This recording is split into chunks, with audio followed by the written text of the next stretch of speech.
My name is Brenda Franklin, and on the night of my 50th wedding anniversary, I sat in front of a table set for 12 people staring at 12 empty chairs. Before we continue, please subscribe to the channel and tell me where you're listening from in the comments. The cake was small, just enough for family. I had ordered it with a single white candle in the middle. I thought it would be symbolic. 50 years since Robert and I had stood before God and promised a life together, even though he had passed away 10 years ago. I wanted to honor him, and I wanted our son Harry and his family here to remember him with me. Instead, the house was silent. No laughter, no clinking of glasses, no grandchildren running through the hallway. Just me and a table I had set with my best dishes. The same dishes Robert and I bought at a discount store when we were still young, hoping one day to use them for special occasions.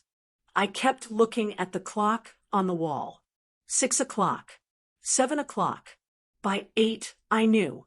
They weren't coming. Earlier in the week, Harry had said, "Don't worry, Mom, we'll be there." He even promised to bring a bottle of sparkling cider so the kids could join in the toast. I believed him. Why wouldn't I? A 50th anniversary doesn't come twice in a lifetime. But then my neighbor's daughter, who helps me sometimes with groceries, showed me a picture on her phone that she had just seen on Facebook. There was Harry, his wife Sonia, and my grandchildren, all smiling, all holding paper plates at Sonia's mother's backyard cookout. Burgers, balloons, sparklers, the whole thing. They hadn't forgotten about me. They had chosen something else instead. I cannot describe the kind of ache that sits in your chest when you realize you've been left behind by your own family, not because of an accident or some mistake, but because you didn't matter enough to them in the first place. I stood in the doorway of my dining room, looking at the 12 chairs. I had polished the silverware, folded the napkins, even ironed the tablecloth. I had imagined us sitting together, telling stories about Robert, maybe even playing the old home videos of our wedding. But instead, it was only me. I lit that one candle, the flame small but steady. I whispered, "This is for you, Robert." And then I blew it out. The room smelled faintly of frosting and candle smoke, and I felt tears sting my eyes. I cut the first slice of cake, placed it on my plate, and sat down at the head of the table. Eating cake alone on a night meant for family, it does something to you. It makes you question your worth, your place in your own bloodline. As I picked at the frosting with my fork, my phone buzzed. I thought maybe Harry had remembered. Maybe he texted, "Sorry, Mom, we're late, we'll be right there." But no, the screen lit up with a message. "Mom, call me. Emergency." I froze. Then the phone buzzed again. And again. The calls started rolling in one after another. 5, 10, 15. By the time I put the phone down on the table, it read 37 missed calls. All from Harry. I stared at the glowing screen, my fork still in my hand. My first thought wasn't worry. It was, "Now you call me? After choosing a cookout over my 50th anniversary? Now you remember I exist?" I didn't pick up right away.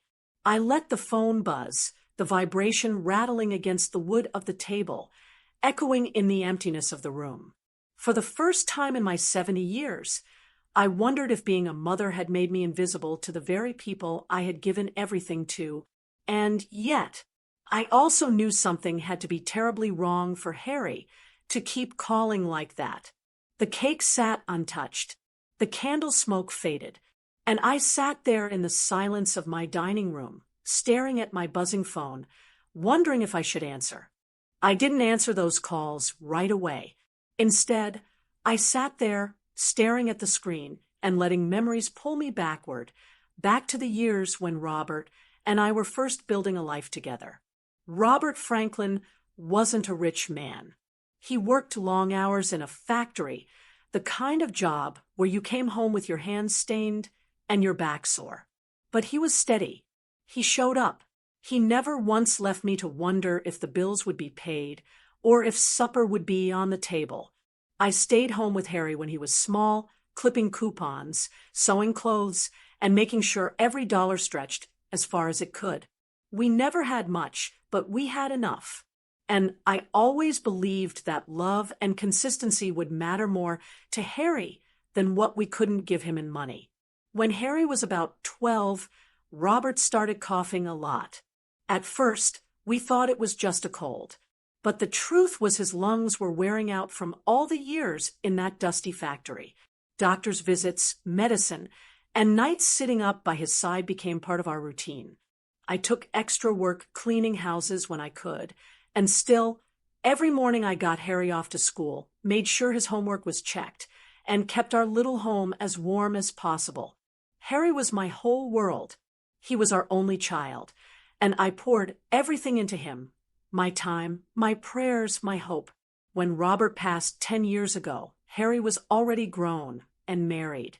But I remember thinking, at least I'll always have my son. I wish it had been that simple. From the very beginning, Sonia, Harry's wife, and I never found an easy rhythm. Sonia wasn't cruel, not out loud anyway. But she came from a family that always had more. Bigger house, newer cars, fancier vacations. Every holiday, her mother liked to put on a show. Thanksgiving at their house meant 3 kinds of pies, rented tables, dozens of cousins. Meanwhile, at my house, it was just me, Harry, Sonia, and later the kids. Simple meals, a smaller tree at Christmas, and presents I sometimes bought secondhand because money was tight. Sonia never said it straight to my face, but I saw it in the way she looked around my living room. My curtains weren't expensive. My dishes didn't match perfectly. And if I'm honest, I think she felt embarrassed to bring her friends over. Her mother, though, that's where the real strain came from. Sonia's mother was a woman who liked being in charge. If I suggested Christmas at my place, suddenly her mother would plan a huge open house the same day. And of course, Harry and Sonia would feel obligated to go there. Easter? Same thing. I'd buy eggs to hide in the yard for the kids, and then hear that Sonia's mother was throwing a big brunch. Bit by bit, my holidays got quieter. Until sometimes, all I had was a phone call, if that. I told myself not to complain. I thought, better for Harry to feel connected to both families than for me to cause tension. I swallowed my pride over and over again, convincing myself it was the loving thing to do. But each year, it chipped away at me a little. I wanted to see my grandchildren opening gifts in my living room. I wanted to hear their little voices in the kitchen, asking me for cookies. Instead, I scrolled through pictures online and saw them smiling in someone else's backyard, wearing matching shirts that Sonia's mother had bought. There's a certain kind of loneliness that settles in when you're alive, but slowly erased from the traditions you once dreamed of. I told myself Harry didn't mean to hurt me. He was caught between 2 women, his wife's mother and his own mother, and he chose the path of least resistance. Still, every time I set my table for him and the kids, only to end up eating leftovers alone, I felt something close inside me. And that's why, on my 50th anniversary, when I saw those Facebook photos of them laughing at that cookout, it wasn't just about missing one dinner. It was about years of being the second choice. Now, with 37 missed calls lighting up my phone, I couldn't help but think back to all those times I stayed silent. All those times I convinced myself to swallow the hurt so Harry wouldn't feel torn. Maybe I had made it too easy for him to forget me. For months leading up to that day, I had planned my 50th anniversary with care. I didn't want anything extravagant, just something simple and meaningful. I printed out invitations on my old computer, even bought some gold-colored paper to make them look special. I mailed them out to family, though I really only expected Harry, Sonia, and the kids. I even asked the neighbor's daughter, Kelly, to help me tidy the house and set the table. She's just 18, but she has an eye for details. She polished the glasses until they shone, folded the napkins into neat triangles, and helped me lay out the silverware just right. I wanted it to feel like an occasion, even if it was only going to be the 5 of us. A week before the date, I called Harry. I said, "It doesn't have to be fancy, just come share a meal with me. I'll make pot roast, your favorite." He laughed lightly and said, "Of course, Mom, we'll be there. Don't stress about it." Those words carried me through the week. I went shopping, bought fresh flowers, and even picked up a small toy for each of the grandchildren. I imagined their faces when they unwrapped them, the sound of their laughter filling the house. On the morning of the anniversary, I woke up early and started cooking. The house smelled like onions and garlic simmering, just the way Robert used to like it. I set the roast in the oven, mashed the potatoes, and prepared the gravy. I placed the flowers in a vase in the center of the table and lit a small candle to give the room a warm glow. By 5 o'clock, everything was ready. The cake was on the sideboard, white frosting with golden trim, and the single candle waiting in the middle. The table was set for 12, though I knew only half of those seats would be filled. Still, I wanted it to look beautiful, to honor the 50 years Robert and I had shared. I dressed in a soft blue dress I hadn't worn in years. I fixed my hair, dabbed on a bit of powder, and looked at myself in the mirror. For a moment, I almost felt young again, like the girl Robert had married. Then the waiting began. 6 o'clock passed. The roast sat steaming in the oven. I thought maybe traffic had delayed them. By 7, the food was cooling. I kept glancing at the clock, then at the driveway, listening for the sound of car doors. Nothing. At 7:30, I sat down on the couch, clutching my phone. I told myself not to panic, not to assume the worst. Maybe they were running late. Maybe Sonia had needed to stop somewhere with the kids. But deep down, I felt that familiar ache, the one I had known at Christmases and Easters when they had chosen Sonia's family over mine. By 8, I knew. The silence said everything. Not a call, not a text, just absence. I tried to hold back the tears, but they came anyway. I walked back into the dining room and stood by the table I had set so carefully. The flowers looked fresh, the glasses still sparkled, and the roast sat untouched. All of it for nothing. I sat down at the head of the table, the same spot Robert used to sit. The candle on the cake flickered in the draught, waiting to be lit. I picked up my fork, but couldn't eat. I thought, why am I always the one left behind? Out of habit, I opened my phone and scrolled through social media. That's when I saw it. A cousin had posted photos from earlier that evening.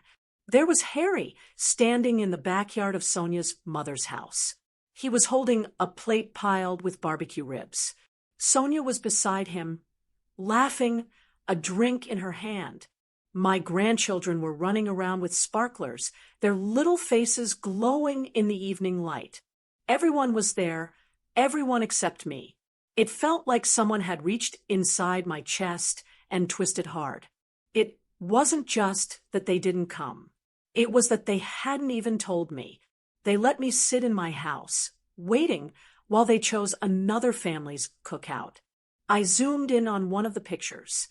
Harry had his arm around Sonia's mother. They looked so comfortable, so close. For years, I had worried that I didn't measure up, that maybe I wasn't enough. And that picture confirmed it. I had been replaced. I set the phone down, my hands shaking.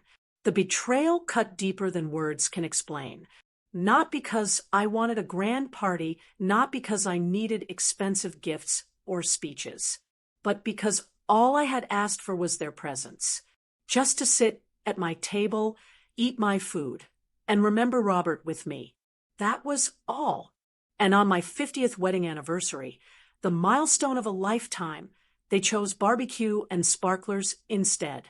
I sat there staring at that picture on my phone until my eyes burned. My hands felt heavy. The room so still, I could hear the hum of the refrigerator in the kitchen. Then suddenly, the screen lit up. A text message appeared. "Mom, call me. Emergency." I blinked, unsure if I was reading it right. Before I could even process the words, the phone started to ring. Harry's name lit up in big, bold letters. I didn't answer. It stopped, then started again. 5 calls, then 10. By the time I placed the phone on the table beside me, it buzzed so hard it rattled against the wood. 20 calls, then 30. When it finally paused, I looked at the screen and saw the number, 37 missed calls.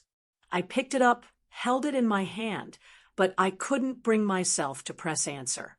My thumb hovered over the green button, but all I could think about was every time Harry only ever reached out, when he needed something.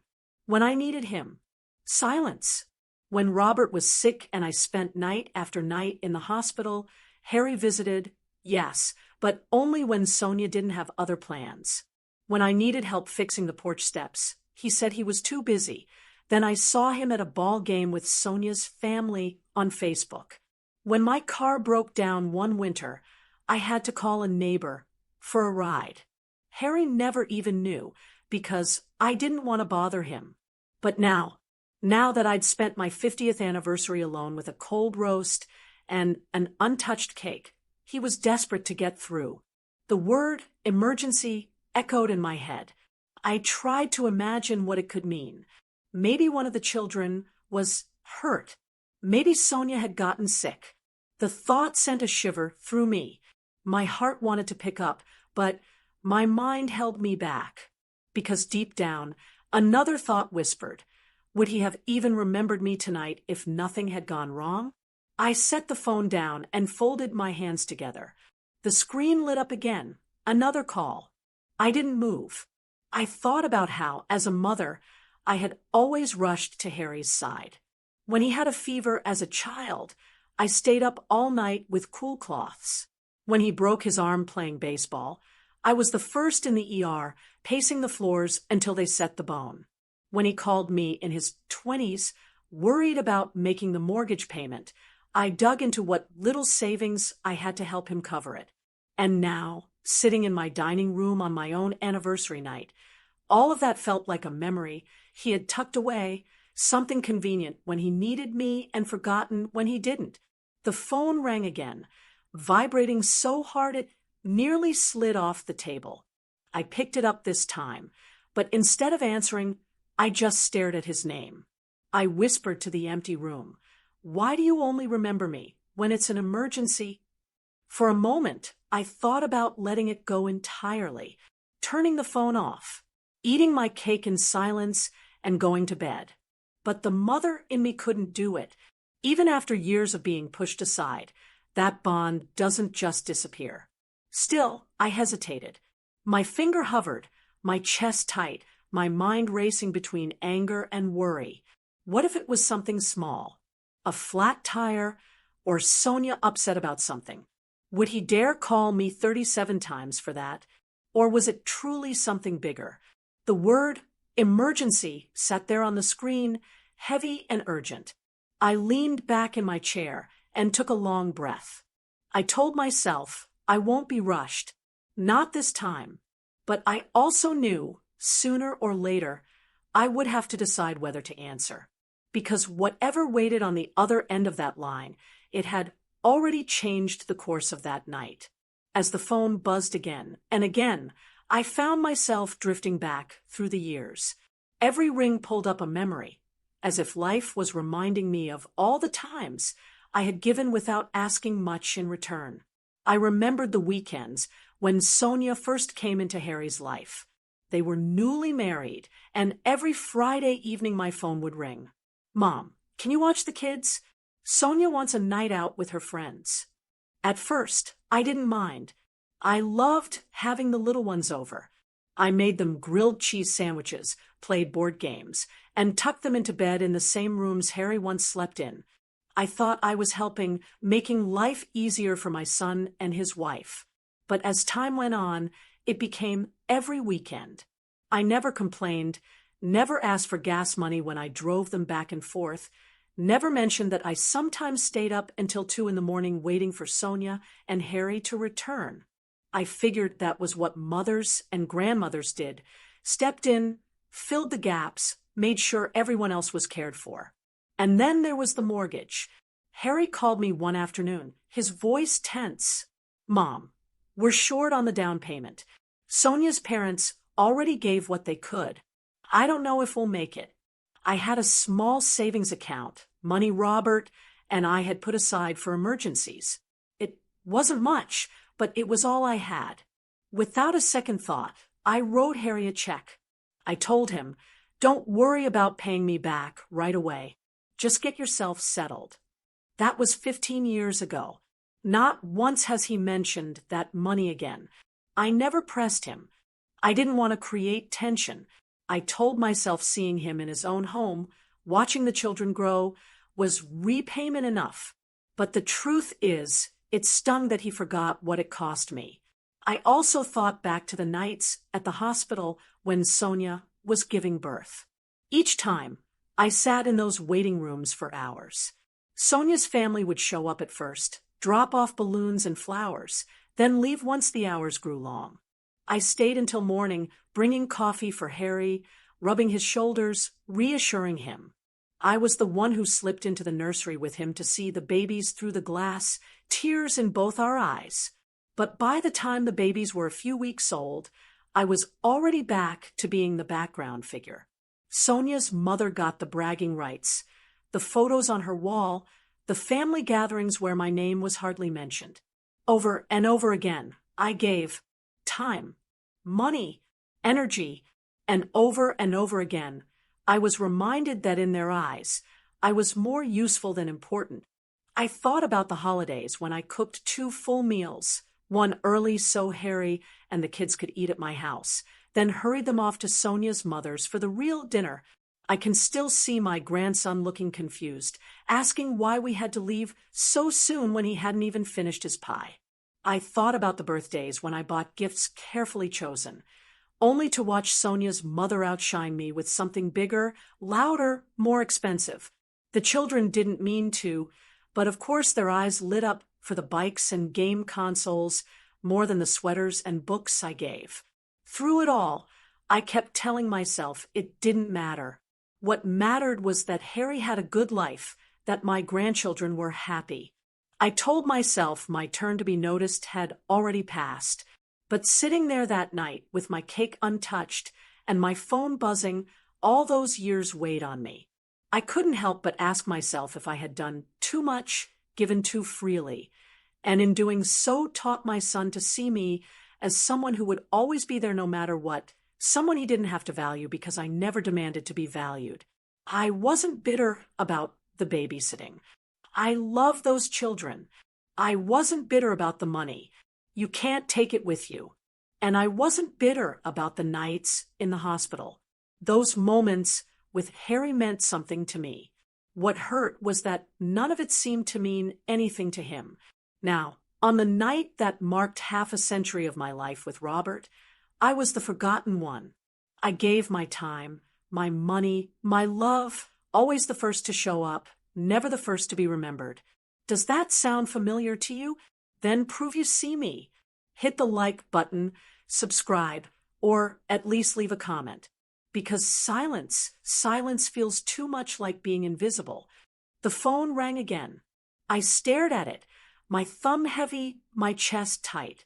I told myself I wouldn't answer, that I didn't owe Harry anything tonight. But a mother's heart never truly hardens, no matter how many times it's bruised. On the 38th call, I pressed the green button. "Mom."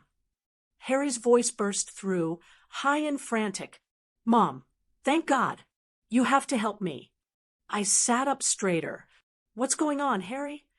"It's Sonia," he said, breathless. "She fainted at the cookout. We're at the hospital now. They're running tests, but the doctors need family history, heart problems, strokes, anything that runs in the family. And I don't have it." They asked about her mother's side, and her father's side, but they also need records from your side because of the kids. Mom, they need it now. I let the silence stretch. My mind replayed his words, but what struck me wasn't the emergency. It was that this call, like so many before, was only because he needed something. Finally, I said, "You skipped my 50th anniversary dinner for barbecue ribs, and now you need my help?" For a second, all I heard was his breathing. Then he said, his voice cracking, "Mom, please. I know, I messed up, but this isn't about dinner. Sonia collapsed. The kids are scared. I can't do this without you. Please." I gripped the phone tighter. In the cabinet above my refrigerator was a folder I had kept for years: birth certificates, hospital notes, Robert's medical records, even a handwritten list of conditions that had run through our family. I always believed one day Harry would need them, and now that day had come. But I didn't move. I thought about the countless nights I had sat by Robert's bedside alone, the holidays where my table had gone cold, the Facebook photo of Harry with his arm around Sonia's mother, the cake on my table with one unlit candle. "Mom." Harry's voice wavered. "Are you there?" "I'm here," I said softly. "But let me ask you something. Harry, if Sonia hadn't fainted tonight, if nothing had gone wrong, would you have called me at all? Would you have remembered that I sat at a table waiting for you?" He didn't answer right away. I could hear noise in the background, the shuffle of nurses, the beeping of machines. Finally, he whispered, "I don't know." And that broke me more than anything else. I closed my eyes. For decades, I had been his safety net, the one he leaned on when things went wrong. Yet when I needed him, on the one night that marked half a century of my life, he was nowhere. Still, I knew I couldn't punish Sonia or my grandchildren for Harry's choices. I took a slow breath. I have the records, but I'm not rushing out at midnight. Harry, you'll need to come get them. Mom, please. No, I said firmly. You'll come to this house, and you'll look me in the eye. I'll give you what you need because life is precious, but I won't be treated like I don't matter anymore. There was silence on the line, long enough that I thought he might hang up. Then he said quietly, "Okay, I'll come." When the call ended, I set the phone down and leaned back in my chair. For the first time in years, I felt something shift inside me. Not anger, not even sadness. Power. I thought about that folder in the cabinet, how I had kept it safe all these years, waiting for the moment it would be important. And I realized that was me in a way. Always here, always reliable, always kept in the background until needed. But tonight, I had set a boundary. I wasn't rushing to the hospital with papers in hand, grateful to be included. I was making him come to me. The house was still quiet. The cake still sat untouched. But for the first time that night, I didn't feel invisible. It was nearly midnight when the knock came at my door. I had left the porch light on, the same way I used to when Harry was a teenager out late. Back then, I'd wait in my chair until I heard the gravel crunch under his tires, only able to rest once I knew he was home safe. This time, though, I didn't feel like the anxious mother waiting up. I felt like someone who had been wronged and was finally ready to speak the truth. When I opened the door, Harry stood there, his face pale, his shirt wrinkled. His eyes darted past me into the house, as if he wasn't sure what kind of welcome he'd find. "Mom," he said softly. I didn't step aside right away. "You came." He nodded. I didn't have a choice. That stung, but I let him in. As he walked into the dining room, he froze. The table was still set, the flowers still fresh in their vase, the plates and glasses untouched. The cake sat on the sideboard, one slice missing, the rest perfectly intact. The half-burned candle still leaned slightly to one side. Harry's shoulders dropped. He looked around the room, then back at me. "You did all this." I crossed my arms. For my family. For you and Sonia and the kids. I asked for one evening. Harry. One. He swallowed hard, his eyes shining. Mom, I cut him off. Don't say you're sorry yet. I've heard too many words without change. Tonight, you're here because you need something. You called me 37 times, not because you remembered me, but because you wanted what I had. That folder in my cabinet means more to you right now than this table ever did. He hung his head. You're right. I walked into the kitchen and reached up into the cabinet above the fridge. I pulled down the thick manila folder, edges worn from years of handling.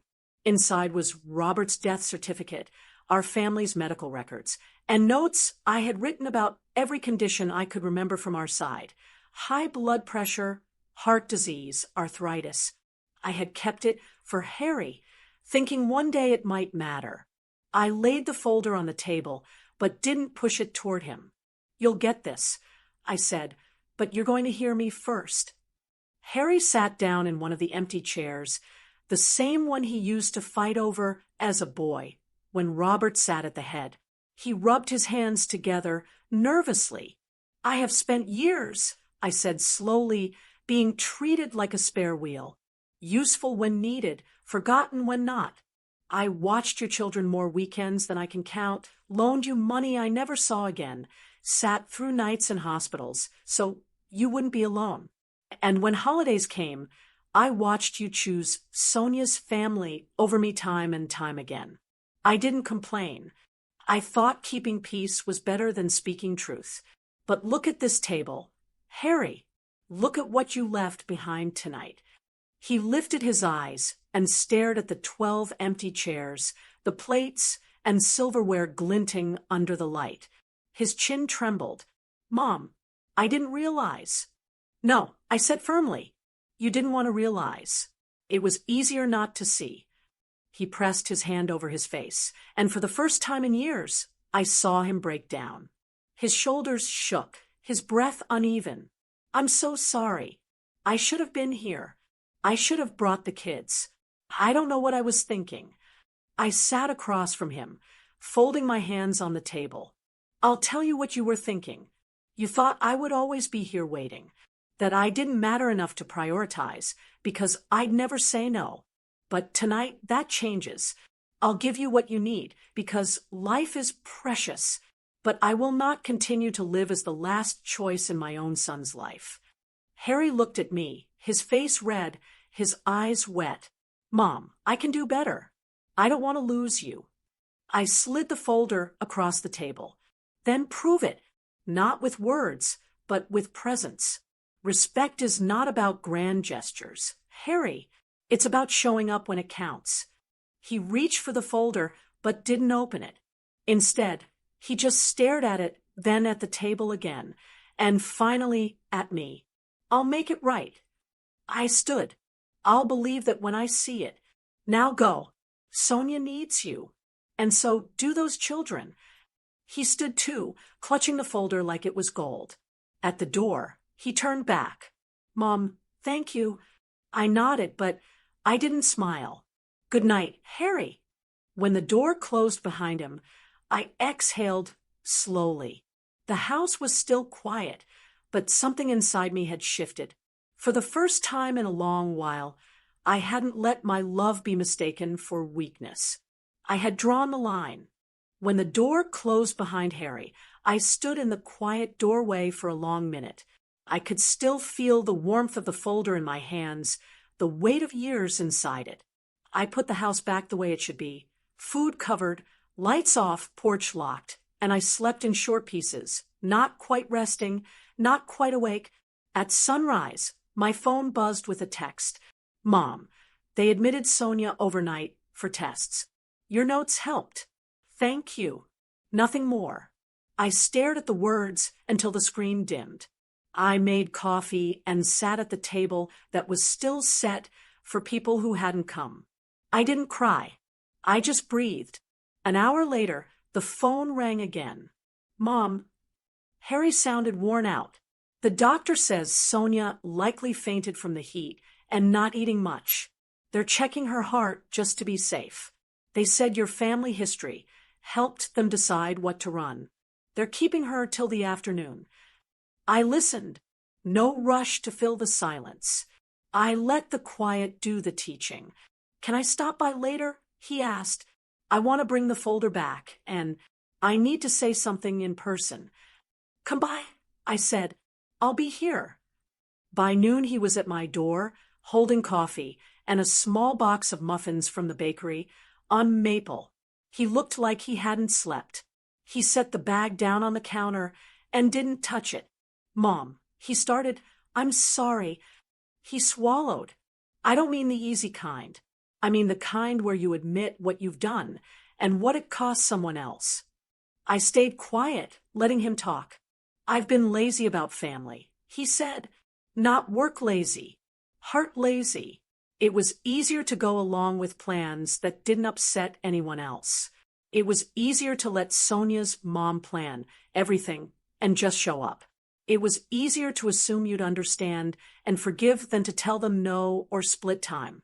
And every time I did that, I made you smaller in our life.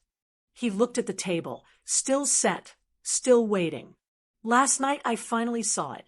I walked in and knew I had chosen wrong again. Not just one night, years of nights. I pulled out a chair and sat.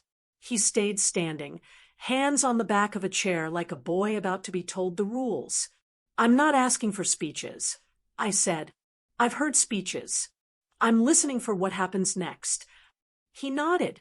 You'll have it. He reached into his pocket and pulled out a sheet of paper. I made a list on the way here, and I know lists don't fix hurt, but I need to fix my habits. He read it, voice steady. First, Sunday dinners at your house. Every week we're in town. That's a standing plan. I already put it on our calendar and shared it with Sonia. Second, holidays get split, and if there's a conflict, we go where we committed first, and we tell the other side like grown-ups. Third, I'll call you every Wednesday after work. Not to ask for something, just to talk. Fourth, I'm paying back the down payment. It will take time, but I've already set up a transfer to start next month. Fifth, the kids will have your number on the fridge, and they'll call you themselves, not only through me. He looked up, and I'll show up to fix things around here without being asked. I saw the porch rail. I'll be back tomorrow with a drill. I let the words sit. Then I said what had been building in me for years. Respect is not given to the loudest, but to the constant. I have always been constant. Don't make me a stranger. He nodded, eyes glassy. You haven't been a stranger to me, Mom, but I made you feel like one. I'm sorry. I opened the folder, pulled out a few pages I wanted him to keep. Our family's heart history, notes about Robert's brothers, the list I'd written after my last checkup, and handed them over. These copies are for you. The originals stay with me. He took them like they were precious. Thank you. We stood there for a while, two people who had finally said what needed saying. He left to go back to the hospital. I watched him walk to the car, shoulders squared in a way I hadn't seen in years. That afternoon, he called again. They're discharging Sonia. Dehydration and low blood sugar. They want her to follow up with a cardiologist just to be careful, but she's okay. She's embarrassed. She wants to call you tomorrow. Tell her I'm glad she's all right. I said, get her home and feed her something simple. He laughed softly, a sound that felt like the old days. Yes, ma'am. The next day, Sonia called. Her voice was quiet. Brenda, I'm sorry for scaring everyone. And I'm sorry for last night. I should have been at your house. I knew what the day meant. I let my mom set the pace, and I didn't speak up. I listened. I'm glad you're home. Drink water. Rest. We can talk more when you feel stronger. I will, she said. I saw the folder. Thank you. We hung up. I stood at the sink with my hands on the edge and looked out the window. I didn't feel triumphant. I felt steady, like the ground had finally stopped shifting under my feet. A few days later, there was a knock on my door. It was the grandchildren, backpacks, and shoes untied, with Harry behind them. "We're giving Mom quiet time," he said. "The kids begged to come." They ran straight to the dining room. The table was cleared now, but the cake, still mostly whole, sat in the fridge. I'd kept it wrapped, not sure why. "Grandma," my granddaughter said, "did you really eat your anniversary cake by yourself?" I kept my voice even. "Yes, baby, I did." "Why didn't we come?" my grandson asked. He looked up at his father as he said it. Harry didn't look away. "Because I made a bad choice," he said. "I told Grandma we would be here, and then I took you somewhere else. It was wrong. We're going to make it right." The children went quiet, like they understood that honesty carries its own weight. Then my granddaughter said, "Can we have cake now? With you?" I smiled. "Yes, we can." We set out plates. The kids insisted on putting a candle on one slice for me, even though the date had passed. They sang, small voices filling the space that had been empty only days before. I closed my eyes and made a wish, the kind you don't say out loud. After cake, Harry walked around the house with a small notepad, writing down things that needed fixing: the porch rail, a bathroom faucet that dripped, a loose cabinet hinge. He didn't announce it. He just wrote and nodded. I watched without comment. While the kids colored at the table, he came back and sat across from me. "Mom," he said, "I spoke to Sonia about holidays. We're sticking to the plan. And I told my mother-in-law we won't be at everything she hosts. I didn't blame you. I told her I let it go too far, and I'm correcting it." "How did she take it?" I asked. "She didn't argue," he said. "She went quiet. I think the hospital shook her too. And I think she knows she pushed." I didn't gloat. I didn't need to. Some lessons teach themselves. By Saturday, the porch rail was tight again. Sunday, they came for dinner. I made pot roast, the way Harry likes it, but I didn't hover or fuss. We ate and talked about small things, the kids' school projects, Sonia's follow-up appointment, the tomato plant in my yard that refuses to die, no matter how I neglect it. Halfway through the meal, my grandson asked, "Grandma, when is our next Sunday dinner?" I looked at Harry. "Next Sunday," he said, "and the Sunday after that." "Promise?" the little one asked. "Promise," he said, and he meant it. The following week, a card arrived in my mailbox with no return address. Inside was a short note in careful handwriting.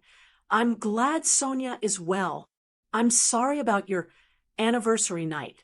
I will plan less and listen more." I knew who it was from. There was no need to reply. Harry kept his Wednesday calls.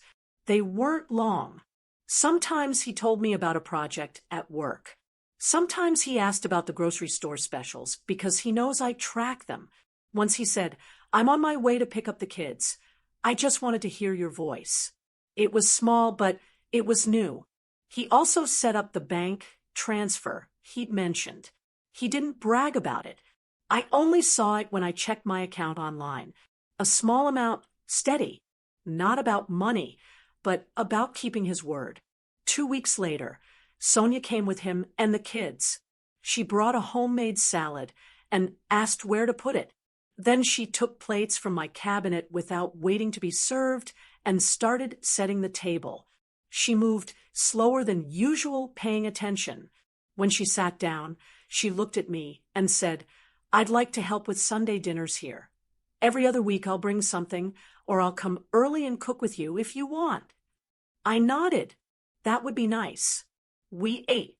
We talked about the grandchildren's spelling tests and Sonia's new vitamins, and the way the doctor had explained fainting in the heat. No drama, just a family learning how to be a family again. After they left, I washed dishes in warm water and thought about the strange way life turns. A single candle on a cake, a phone lit up with a message, 37 missed calls, and then, finally, presents. The turning point was not loud. It was a set of small, steady choices. A knock at midnight, a list on paper, a boy grown into a man telling his own children the truth. That night, before I went to bed, I stood in the doorway of the dining room. The table was bare. No decorations, no special plates. But I could almost hear voices where there had been none.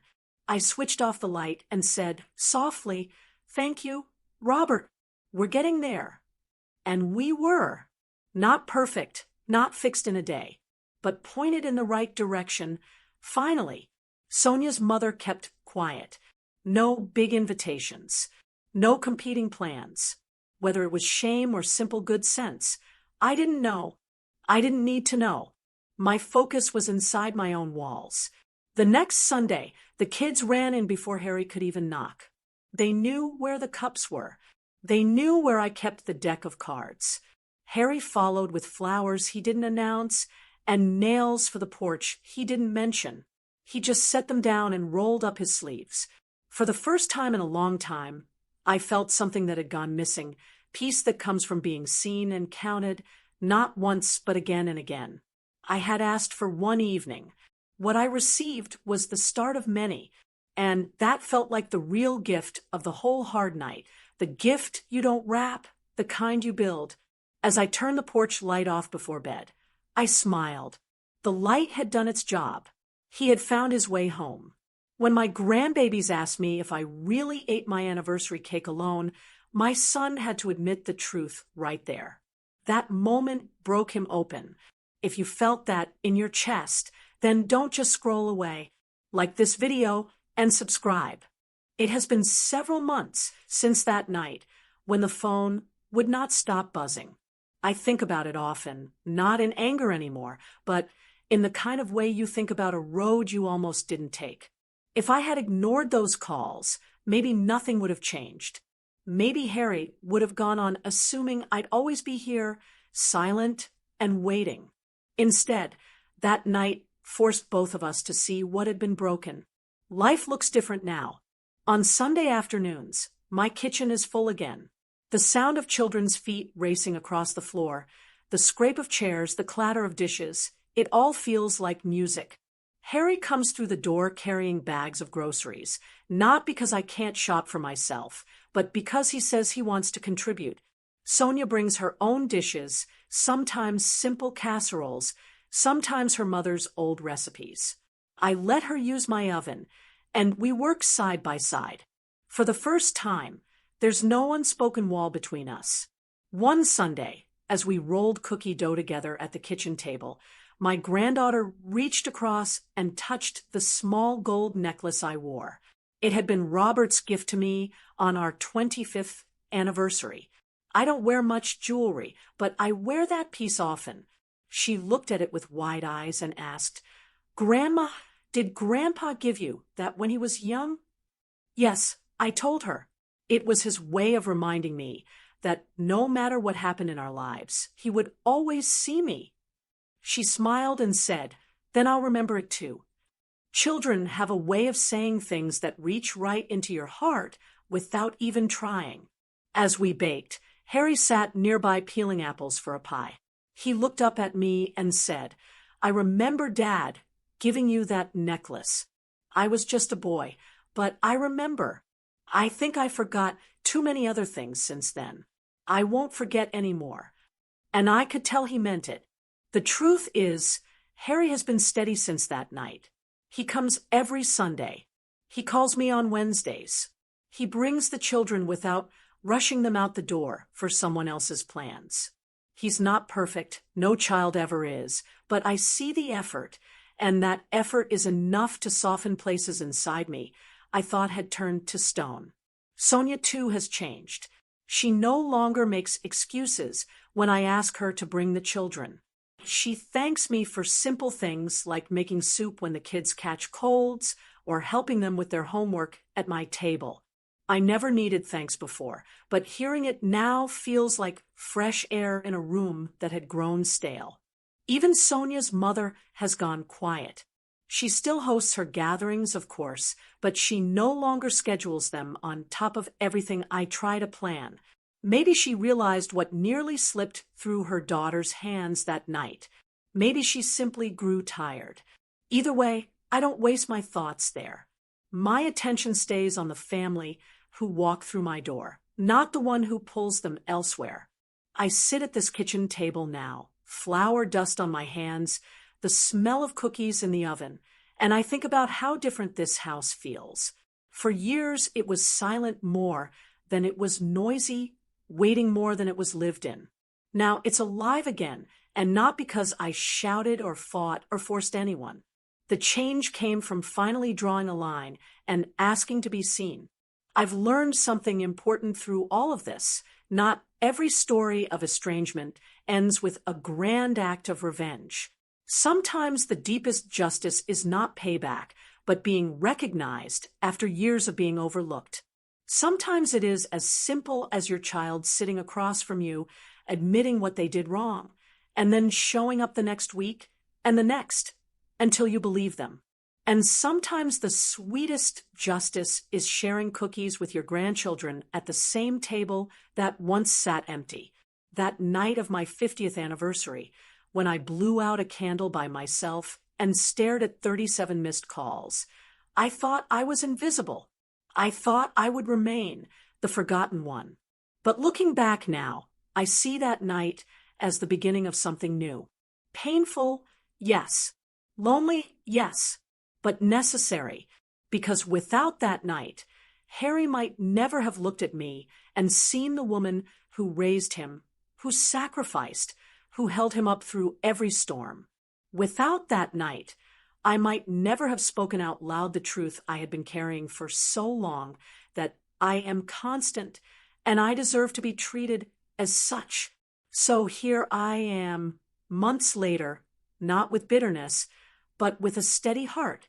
My husband's necklace rests at my throat, my grandchildren's voices echo in these rooms, and my son has finally found his way back home.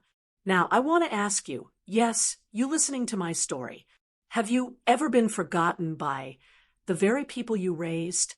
Have you ever set a table for many only to eat alone? Have you ever waited for a phone call that never came, until one day it did, over and over, 37 times in a row? And if you had, would you answer? Think about that. Share your thoughts. Tell me in the comments what you would have done if you were me. If my story reminded you of your own, I'd be grateful if you liked this video so others can find it too. Share it with someone who knows what it's like to feel unseen. And if you want to hear more stories like mine, subscribe and join me here again. Because sometimes the stories we tell each other remind us that we are not as invisible as we think.